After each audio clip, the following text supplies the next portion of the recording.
Evening all.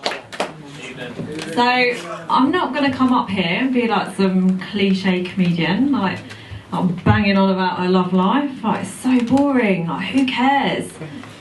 No one cares.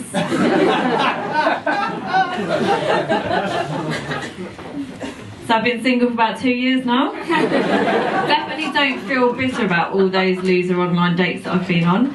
Shout out to the hunchback. I didn't realise he was a hunchback. He had no side-on pictures on his dating profile. So he looked at his watch for about an hour into the date and decided that he needed to go home and fix his shed. I really hope that he was telling the truth and he wasn't actually being dragged away by Parisian police for questioning. So yeah, in a way, like, I'm quite impressed that his urge to go home and hammer away in his shed was greater than his urge to try and hammer away in me. Less splinters, I suppose. And also I got rejected by a hunchback, so just tells you all you need to know about my dating, really. I just don't think it can be that hard, can it? Like, look at Janet from work. She's gross, like, she's got a laugh like a hyena, and she stinks. Like, she actually smells of coffee mixed with Ronseal. It's weird. And she's married, but like, now that I come to think about it, maybe she's married to the hunchback. So I reckon he can sniff out a tin of Ronseal from within a 30-mile radius. And Janet's nickname at work is the Shed, so it kind of makes sense, really. So yeah, my friend tells me not to compare and despair, which is really great advice. It's just so hard not to when you wake up in a cold sweat having dreamt of Janet all night, like cackling in your face and waving her wedding ring at you. I do make the most out of being single though. So like the other night I went on a night out with my friend Claire from the gym. She brought along her mate Seb. Oh, Seb's totally my type. Like, he's tall, he's dark, he's breathing. He's really geek chic. So like, I've got this theory about why I'm single, because like, I look basic on the outside. I mean, look at me, I'm sort of dressed as a cheerleader who's not quite sure tonight. But actually on the inside I'm a big fat nerd. So on a night out, like, the types of guys that I get approach me, like, you all know the types, like little tiny upside down triangles.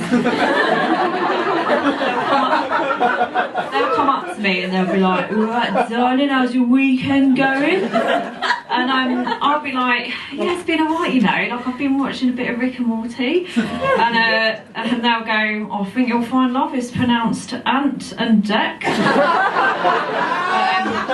It's, you know, it's only Deck nowadays. Ant's gone a bit rogue, hasn't he? So I see my mate Claire and I'm like, "Set me up with your friend Seb, he's lovely."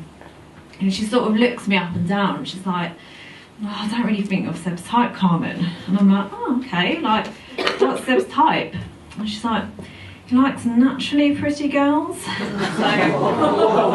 well, the way my brain processes this information, it goes, "Oh, Claire thinks you're pretty, so cheers, Claire, legend, absolute legend." And then the cogs start turning, and I'm like, "Hang on, whoa. She doesn't think I'm pretty, she thinks I'm unnaturally pretty." Like, what is unnaturally pretty? Is Claire just looking at me now like my face is a weird abstract Picasso painting, like jagged eyebrows and blue lips and an oblong for a nose? Like, when have you ever seen someone and thought, "Oh, they're unnaturally pretty"? So like, you're sat on the tube, a woman gets on, she sits opposite you, she's got a Snapchat filter for a face, like an actual Snapchat filter. She's sat opposite you, she's staring at you, she's got like weird, like big cartoon eyes and like twitching rabbit nose, whiskers and freckles, and you're like, "Oh, what is that about? It's weird, it's not natural." Pretty though.